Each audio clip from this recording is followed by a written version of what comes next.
a lot of us live in homes that are already there and aren't as stunning and open and breathing and beautiful as what we've just seen. So how do we actually deal with that? I don't know about you lot, but when I was in the shop during the 40-degree heats, everybody was coming in going, oh my God, isn't it hot?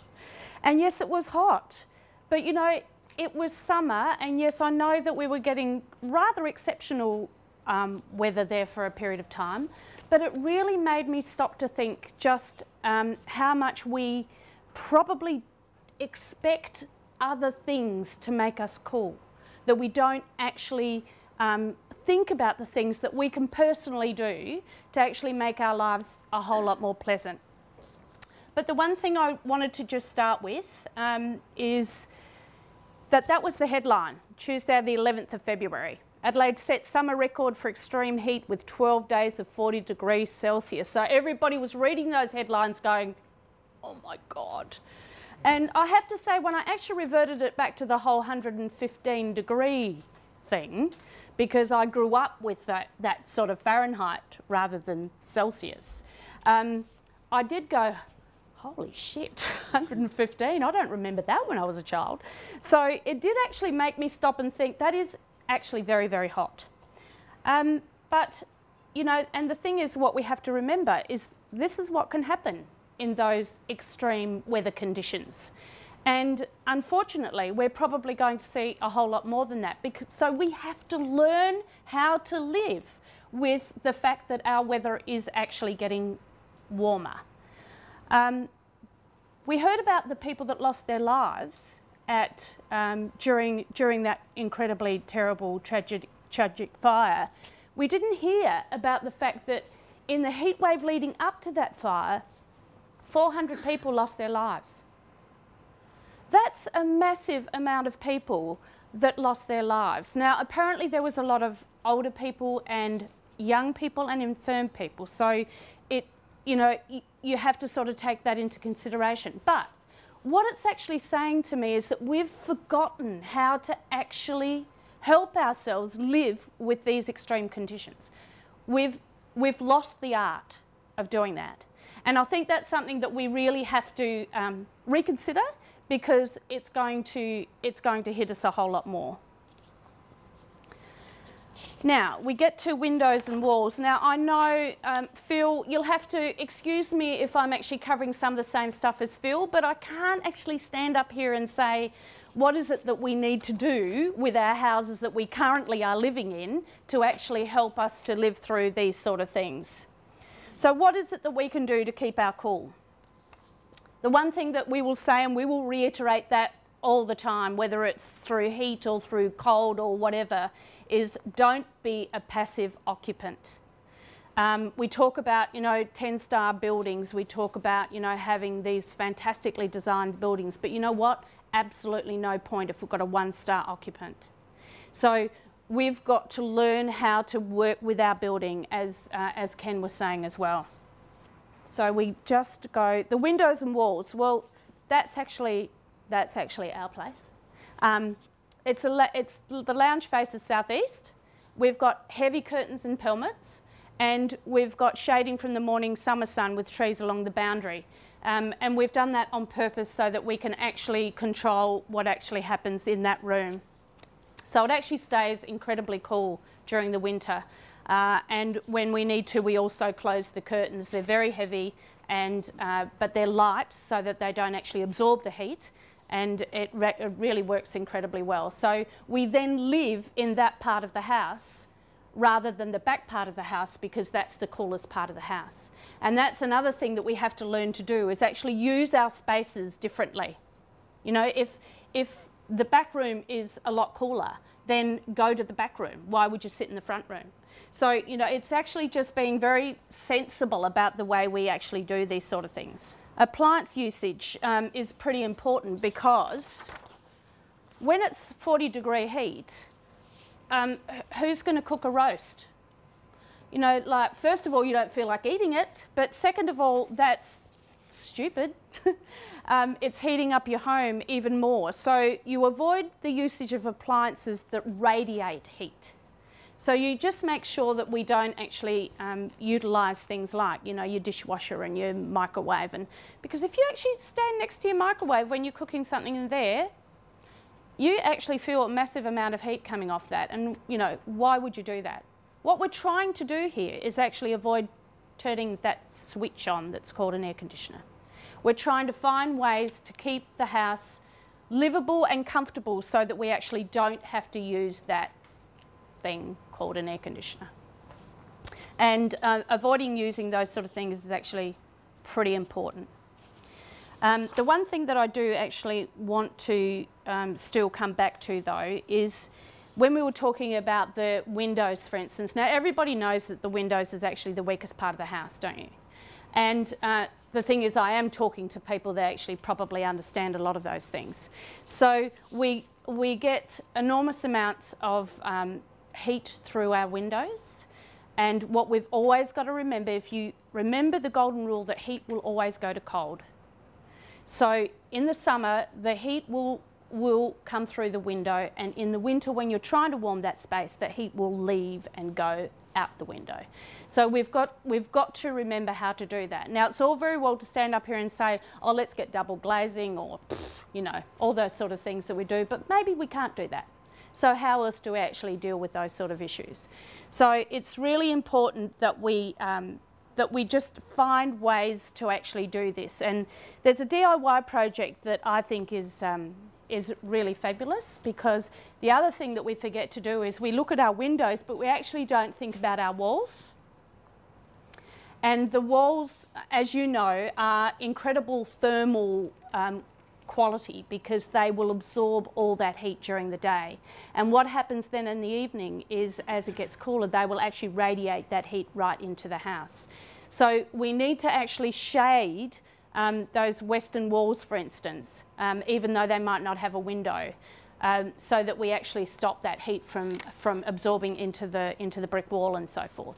So we thought, Ian and I sort of thought about this quite a bit when we were going out doing audits for people, and people that may not, you know, they didn't have a whole lot of money.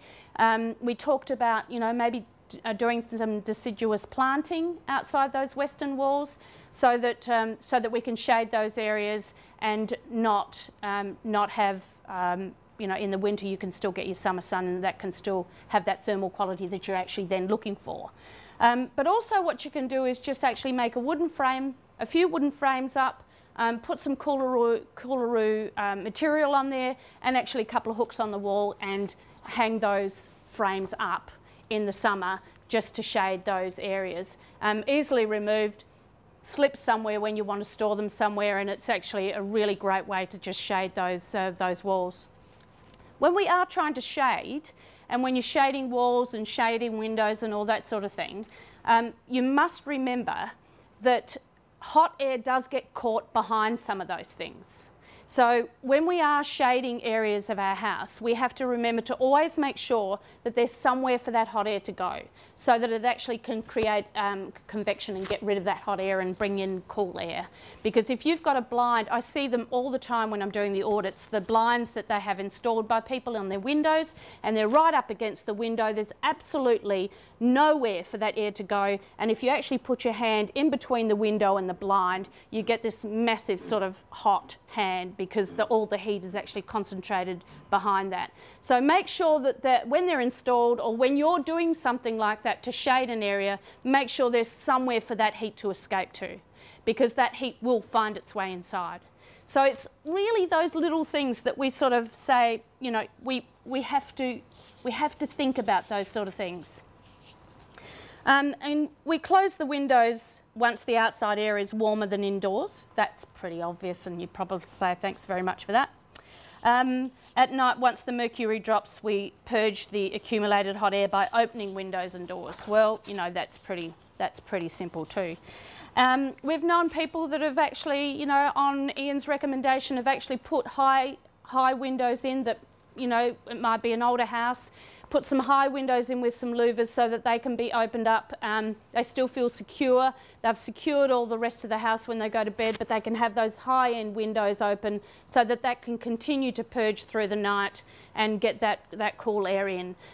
You know, it doesn't have to be massively expensive, but it can actually stop you from having to turn that air conditioner on all night or leave the damn thing on all night like some people do. We actually have been to homes to do audits where they've put their air conditioner on at the beginning of summer and turned it off at the end of summer. That happens all the time, and you know, we get calls from people saying, my energy bill's now $3,000, is there something you can do to help?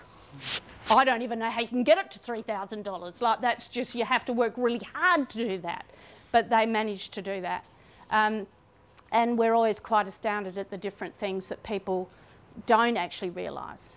And we learnt very quickly that we mustn't assume what people know and what they don't know about working with their house. So then we're going to get to ceiling fans, which is an interesting one. I love my ceiling fan. I wouldn't want to live without it. But most of the time when you have someone come in and install your ceiling fan, they'll plop it right smack bang in the middle of the room. And does anyone understand that if you actually put the fan off centre, it will actually help to scoop the air? That becomes a scoop at the wall and actually pushes the air back into the house, and it actually creates much more airflow if you actually get that fan into, you have to do it sort of scientifically, but to make sure that it's actually on off centre in the room. And that actually makes for a much more efficient ceiling fan than if you actually plop it straight back bang in the middle of the room. And when you're using pedestal fans, you know, some people can't have ceiling fans, they might be renting, so you can't actually put one in, although I would recommend that you go to your landlord and see if you, you can actually, even if you share the cost, put a ceiling fan in, because the difference that makes is absolutely amazing. You know, we always try not to sleep with the ceiling fan on all night, but on those nights when it was sort of not getting below, you know, 32 or whatever, a ceiling fan did the trick.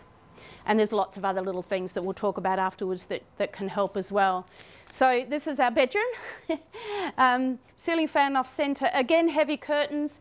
And does everybody know about the pelmet issue? Although we're talking about heat, I always really want to just suggest that if you're going to put curtains in a house, please try and put closed pelmets on all of the curtains. And again, we go into so many homes where I start talking about pelmets, how important they are to windows, and I get all the time, that's the first thing I ripped out when I came here because they were really ugly. And it's like, if you just understand how important pelmets are in the way that you can actually manage the climate in that room, it's a really, really important thing. Because what happens just quickly, and we'll just quickly go to when it's cold, when you're trying to heat a space, or you know, when you've got, when you're trying to heat a space and you haven't got a pelmet here, you're going to create convection between the curtain and the window. You're going to create this convection, and all the hot air is just going to keep floating through that window all the time. So once you've got a pelmet up there, it starts to go up and it stops. So you've stopped this whole convection of all the heat just leaving through the window. It makes a massive difference. So just think about that when you're actually dressing your windows. The pelmets are really, really important. So then we get to, I've actually got a bit here about ceiling fans. If ceiling fans are out of the question, use a good quality pedestal fan. We all know that. Dry your washing in front of it and you'll create your very own evaporative cooler. There's lots of little things that we can actually do that sound crazy, but quite honestly, if you do put, you know, your clothesline there and you put some wet washing on and you've got your fan there, what have you got? You've got an evaporative cooler. So if it gets really hot, you can do stuff like that, and you can make it fun for the kids and, you know, that sort of thing as well. Just a little buy, and an energy efficient fan producing 140 cubic metres of airflow a minute typically has the power of 75 watts. So when you are choosing a fan, really look into the efficiency of the fan and make sure that it is energy efficient for you as well. If you've got a 2-storey house, and I haven't got a picture of a 2-storey house, heat rises, so if you have a 2-storey house, stay downstairs. That's pretty obvious as well. And if it means you have to drag your mattress down there, then why wouldn't you?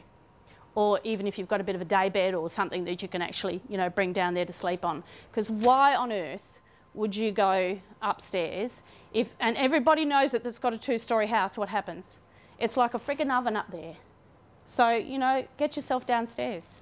And then again, you won't have to try and have an air conditioner running God knows how long to try and actually keep that top area of your house cool.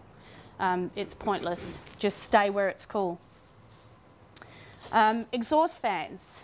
If you've got an exhaust fan in the kitchen and in the bathroom, and it's been really hot during the day and the house is incredibly hot, just turn the exhaust fans on for 15 minutes, open all of the doors, and that will actually help if you've got some cool air coming in through the windows, and that will help to more quickly purge the heat from the house and get it up out of that room, because we all know hot air rises. So if we can get some makeup air coming in from the windows and the doors open and so on, and then just purge that out. And I know it's only, you know, kitchen or bathroom, but if those rooms stay hot, they're going to radiate through into the other rooms as well. So it's just important to, just little things that we can do.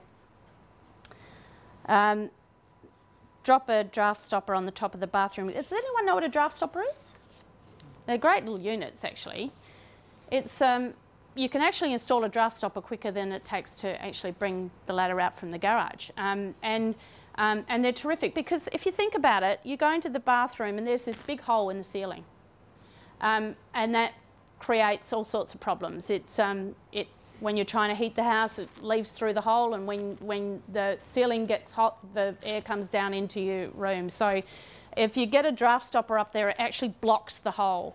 And then when you turn the exhaust fan on, these little flaps just go like that. Let the whatever it is that you're trying to exhaust out of there go, and as soon as you turn it off, it just plops back down and drops that hole again. So just they're terrific things actually. Okay, you've sorted the house out. What now? There's these quick little things that that you can do when you're sitting in a house. You've got the family with you. You're trying to keep cool, and you're still, you know, pretty obsessed about keeping that air conditioner off. Obviously, keep yourself hydrated, preferably not with hot tea or coffee. Caffeine increases metabolic heat as well. Some doctors suggest chrysanthemum tea, as that's supposed to be a cooling herb. Didn't know that. That was something new that I learnt. Enjoy cooling snacks like frozen yogurt, juice or pureed fruit. Soak your feet in cold water, or better still, have a cold shower or a bath.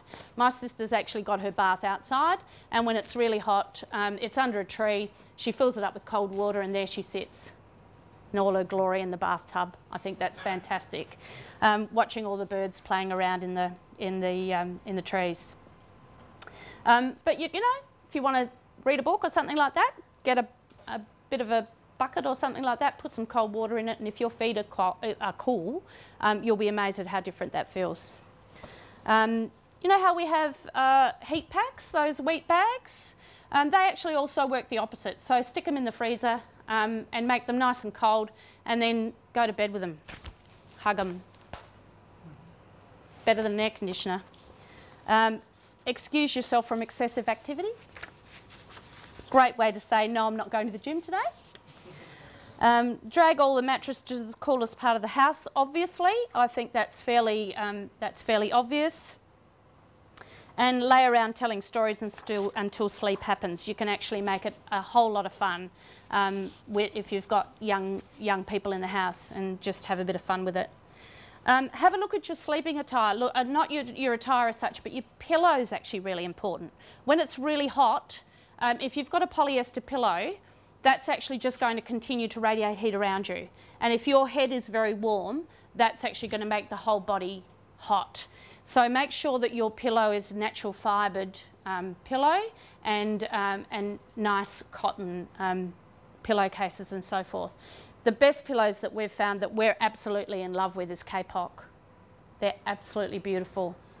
Light, it still gives you wonderful support, never sweats, you know, it's just fantastic. So you will actually really benefit of those in the hot weather. Cold sheets in the fridge, bundle them up, put them in something, stick them in the fridge an hour before you go to bed, put them on the bed and think about winter. And you'll be astounded at how different that actually makes you feel. And then by the time you've gone to sleep, you're fine, you know? If you can get yourself to sleep, you're fine. So little tricks just that you can just do. Place ice cubes in a plastic bag and wrap it in a towel and place directly on pulse points. Wrist, neck, inner elbow and knees. Place a large bowl of ice in front of the fan. Sit directly in front of it to get the best effect. You may have to take it in turns though. The rest of the family is saying, you've had your turn, it's my turn. Eat smaller meals, because if you eat lots, actually your metabolic system heats up and you actually create more heat inside your body, and that doesn't help either. So keep the meals nice and light. Wear lightweight, light coloured, natural fibred clothing. Hemp or organic cotton is good. Avoid alcohol. Even the thought of a cold beer or chilled wine sounds fantastic. Alcohol is dehydrating, so that's actually a bit pointless. When it's really, really hot, it's probably best if we stick to water and juices and so forth, so that we're not doing that to ourselves.